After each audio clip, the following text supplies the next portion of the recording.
Until last week, they weren't even talking to each other.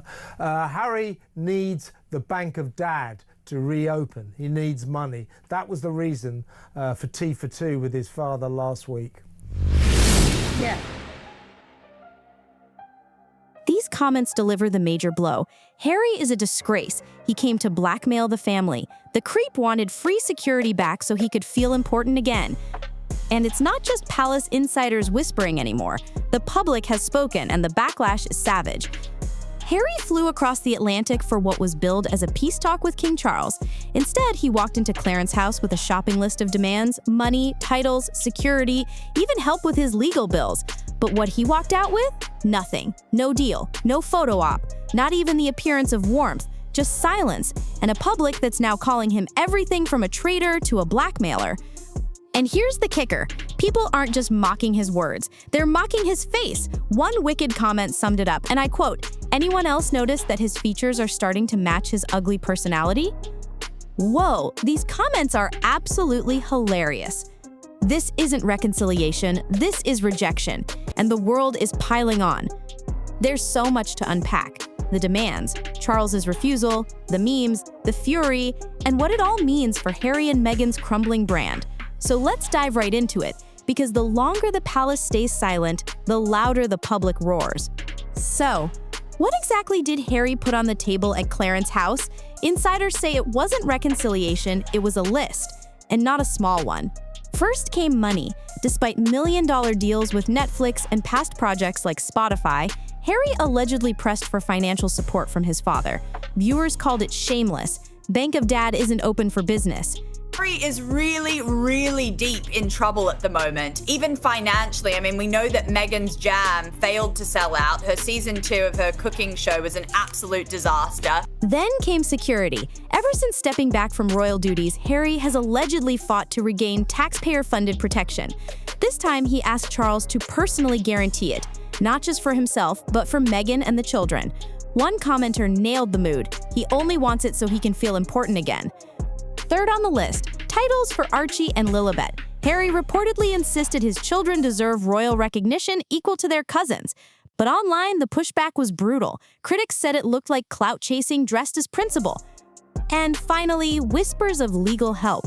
With lawsuits piling up, Harry is rumored to have sought assistance covering mounting costs. For many, this was the most outrageous request of all, like showing up at dinner and asking for the Wi-Fi password, the keys, and a blank check before dessert. This is ridiculous. Once Meghan treated as an HRH, that's the most realistic on the list, where you can go, I can see these two having the audacity to say that people need to bow and curtsy to Prince Harry's wife. To his supporters, these might look like protective fatherly moves, but to the public, it looked like entitlement on steroids. The shopping list confirmed what many already suspected. Harry wasn't there for peace. He was there to negotiate perks. And that's why Charles's response hit so hard. Harry may have flown in with demands, but King Charles met him with the one weapon Harry wasn't ready for: silence. There was no shouting, no drawn-out debate, no fatherly bargaining. Instead, witnesses say Charles listened politely, nodded, and gave nothing. Not money, not titles, not security, nothing. It was monarchy mode, not dad mode. And then came the moment that sealed it. With Queen Camilla sitting firmly at his side, Charles reminded Harry that this wasn't a family reunion. It was business. Harry wasn't talking to Pa. He was standing in front of the king and queen, the institution itself. Online, people loved it. One commenter wrote, "Charles did the right thing. Don't give in to a traitor of the realm." Another went viral, "The king is battling cancer and still stood stronger than Harry's whining." For years, Harry has tried to control the narrative. But in that 55-minute meeting, Charles flipped the script. He didn't argue, he didn't bend, he didn't even dignify the demands with full answers. He simply outlasted his son. And the public saw it for what it was: the crown standing firm and Harry leaving with nothing. If Harry thought the public would see his trip as noble or protective, the reaction proved otherwise. The outrage has been volcanic. One commenter raged, "Harry is a disgrace. He came to see his father to blackmail the royal family." Another cut even deeper. "His father is fighting cancer and this creep doesn't have any compassion." And that's the drumbeat across social media. While Charles faces health battles, Harry is accused of showing up not with concern, but with a contract. Critics say it confirms every suspicion that his visits are transactional, not emotional. Polls back this up.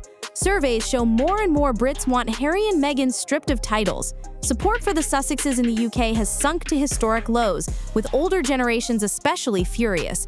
The common thread? Betrayal. People feel Harry abandoned the institution, trashed it publicly, and then had the audacity to come back asking for favors. It's the hypocrisy that stings most. In public, Harry talks of peace and healing. Behind palace doors, insiders say he's making demands. To the world, it looks like doublespeak. One message for interviews, another when the cameras are off. And that gap between words and actions is exactly why the anger isn't cooling. If anything, it's spreading.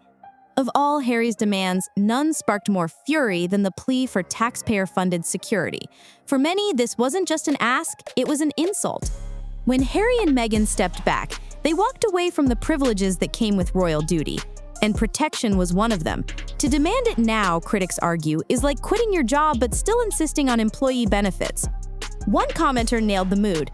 The creep wanted free security back so he could be important again.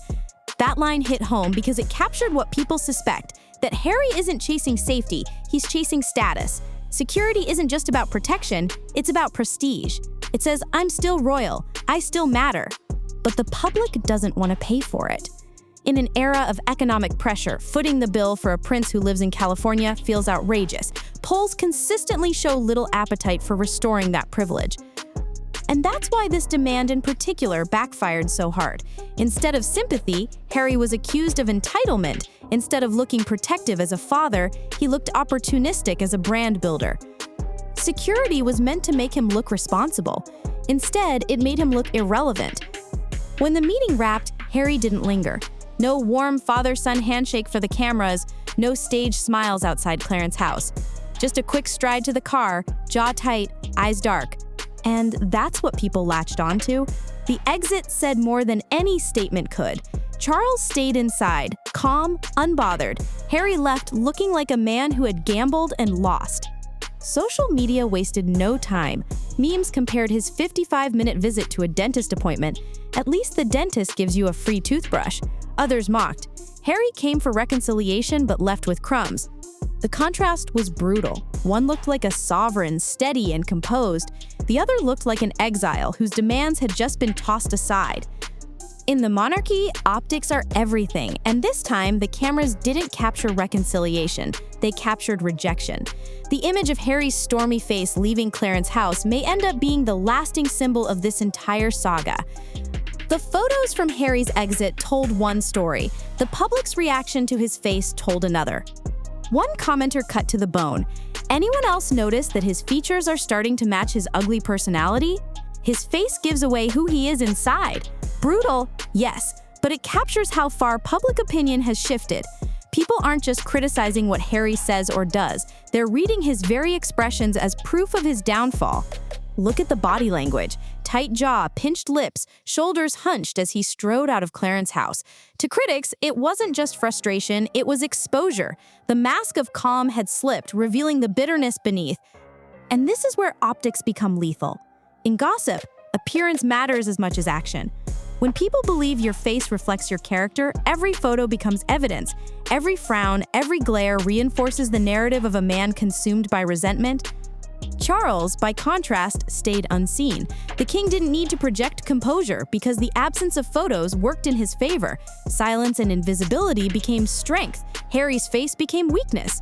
In the court of public opinion, that visual contrast is devastating. And once people start saying your personality shows on your face, there's no hiding left. Harry's exit from Clarence House didn't just spark memes, it triggered questions about the Sussex brand itself. Since stepping back, Harry and Meghan have built their empire on royal proximity. The Netflix documentaries, the podcast attempts, the book deals, they've all thrived on insider access, royal revelations, and the allure of their side of the story. But if every palace door stays closed, what's left to sell? One comment summed it up perfectly. No palace, no plot. Without fresh drama tied directly to the monarchy, their narrative risks going stale. Netflix doesn't want silence, it wants bombshells. and recycled grievances can only carry them so far. The Clarence House meeting was supposed to show progress, maybe even reconciliation. Instead, it made Harry look like an outsider begging for benefits and being told no. That's not leverage, that's weakness. And Meghan feels the fallout too. Every rejection makes her look more like a Hollywood exile knocking on royal doors from afar. The Sussexes once branded themselves as global power players. Now, the risk is they look like sidelined royals running out of headlines.